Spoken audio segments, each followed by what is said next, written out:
Here are 5 things that often happen before God lets you fully move on from someone in your heart. Number 1, before God lets you move on from someone, He will tell you to stop grieving after a healthy season of grieving has passed. God told Samuel to anoint Saul as the first king of Israel. But then in 1 Samuel 15, King Saul disobeys God, and thus the Lord rejects him as king. Samuel is very grieved about all this. Before God calls Samuel to anoint David to be the new king, he does allow Samuel to grieve. But eventually, God lets Samuel know when it was time to stop grieving so he could move forward with God into a new season. 1 Samuel 16 verse 1 states, "The Lord said to Samuel, 'How long will you grieve over Saul, since I have rejected him from being king over Israel? Fill your horn with oil, and go. I will send you to Jesse the Bethlehemite, for I have provided for myself a king among his sons.'" In much the same way, grieving over a relationship that did not work out like you had hoped is healthy. To move on, you need to grieve first. But eventually, God will tell you it's time to stop grieving. Sadly, many people get stuck in an endless season of grieving and depression because of a past relationship that they wished would have turned out differently. Like Samuel, we have to trust God's plan. We have to trust that if God is telling us to stop grieving and to let go of the past, that He has something even better in the future. Number 2, God will cause you to move on from someone in your past by giving you the ability to fully invest in the new season you are in now. As you continue to read in 1 Samuel 16, Samuel anoints David, and from that point forward, the Spirit of God was upon David.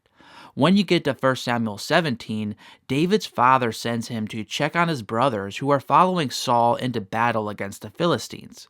When he's there, he sees Goliath taunting God's people. David will have none of this, and he volunteers to go fight Goliath. Saul tries to warn David that he is not capable of fighting Goliath because he's too young. David then explains that while he was in the field tending his father's sheep, he repeatedly killed bears and lions who attacked the sheep. So he was confident God could empower him to kill this giant too. But notice this one little line in 1 Samuel 17 verse 34, when David is speaking to Saul. He said, "Your servant used to keep sheep for his father." When you think about the timeline of events, this line is almost comical when you think about it. Just a few paragraphs before David said this to the king of Israel, it states, "And David rose early in the morning and left the sheep with a keeper." David was not lying when he said he used to keep sheep for his father, but the way he said it makes it seem like this was a long time ago rather than just that morning. Imagine if Saul then asked, "Well, how long ago was it when you used to keep sheep for your father?"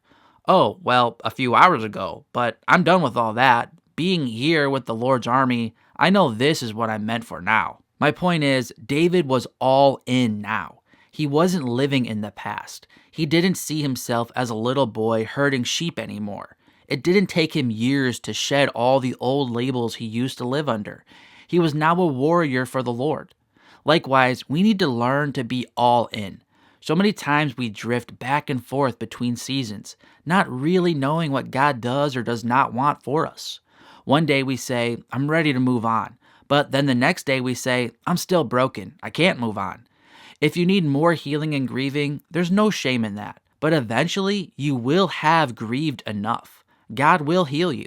But then you need to make the choice to fully move on from this person by entering a new season with the Lord. In the morning, David was a shepherd. By the afternoon, David fully committed to being a soldier.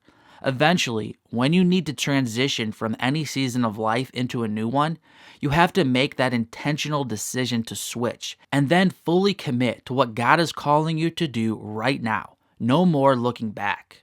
Number 3, before God lets you fully move on from someone in the past, He will teach you what you need to learn from that past relationship. Now, let's rewind a little bit from where we are at in the story of David.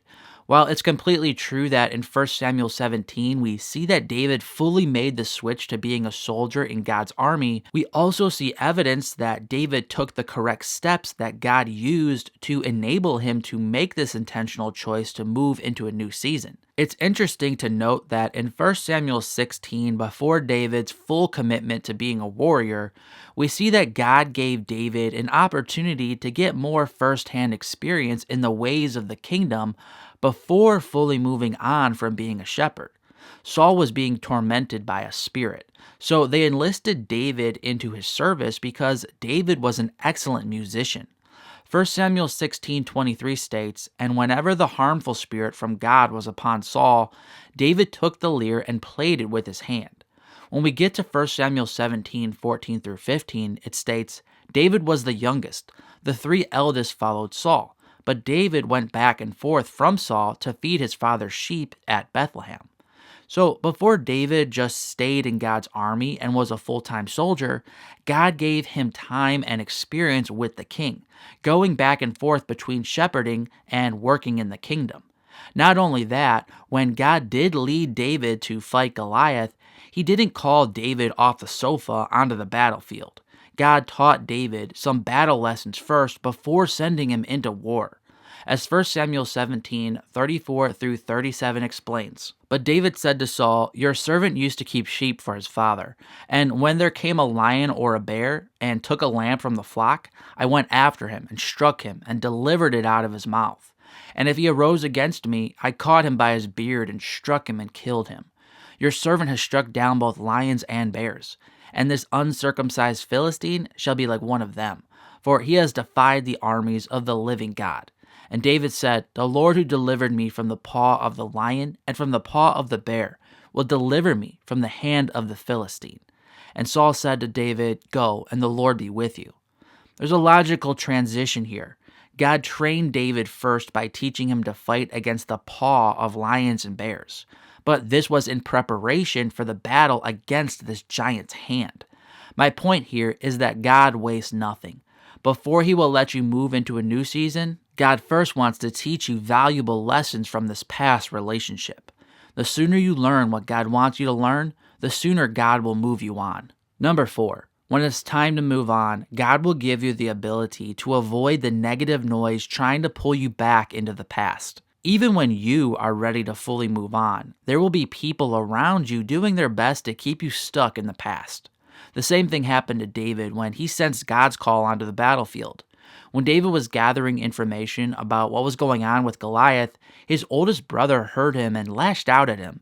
In 1 Samuel 17:28 through 30, it states, "Now Eliab, his eldest brother, heard when he spoke to the men. And Eliab's anger was kindled against David. And he said, 'Why have you come down? And with whom have you left those few sheep in the wilderness? I know your presumption and the evil of your heart, for you have come down to see the battle.' And David said, 'What have I done now? Was it not but a word?' And he turned away from him toward another, and spoke in the same way. And the people answered him again as before." Did you notice what his brother did? He brought up David's past. He said, "With whom have you left those few sheep in the wilderness?" Not only did he bring up his past, he minimized it too. He made sure to say few sheep. His brother was basically saying, "Hey, don't get any ideas of moving forward in life. Remember your place and where you come from. Go back." When you try to move on from someone you know God does not want you with, some way or the other, you will be tempted with that same attack. Go back. But do what David did. He stuck up for himself, but he also did not endlessly argue and get into a crazy family fight. He said what he needed to and then turned away from him and towards another. If you know God is telling you to do the same, you have to do what David did when your past comes knocking. Turn away and turn toward another.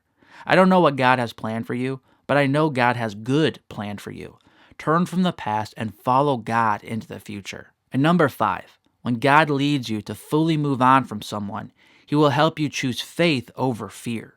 Immediately after David turned away from his negative brother, 1 Samuel 17:31 through 32 states, "When the words that David spoke were heard, they repeated them before Saul, and he sent for him. And David said to Saul, 'Let no man's heart fail because of him.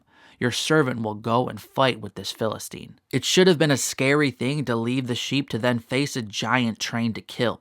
But this is what made David different. It wasn't his skill, his physical strength, or even his experience. Rather, it was his faith in God. While others focused on the man Goliath, David put his faith in God. 1 Samuel 17:45-47 states, "Then David said to the Philistine, 'You come to me with a sword and with a spear and with a javelin, but I come to you in the name of the Lord of hosts, the God of the armies of Israel, whom you have defied. This day the Lord will deliver you into my hand, and I will strike you down and cut off your head. And I will give the dead bodies of the host of the Philistines this day to the birds of the air and to the wild beasts of the earth, that all the earth may know that there is a God in Israel, and that all this assembly may know that the Lord saves not with sword and spear, for the battle is the Lord's, and he will give you into our hand.'" Not only did David fully move on from his past, he also looked at the future with faith. Notice he told Goliath what was going to happen before it happened. I'm not saying you should proclaim the future or try to tell what the future holds. My point is that, like David, you need to turn your eyes away from the past and let them look forward as faith fills your heart. So if you want to move on from someone in your past, you have to look forward. Faith has to fill your heart. And you have to believe that your Father in heaven will bring about His will for you if you follow Him. Here's a playlist of other videos I've done all about moving on from someone in your past. I'm Mark from ApplyGodsWord.com. Until next time, God bless.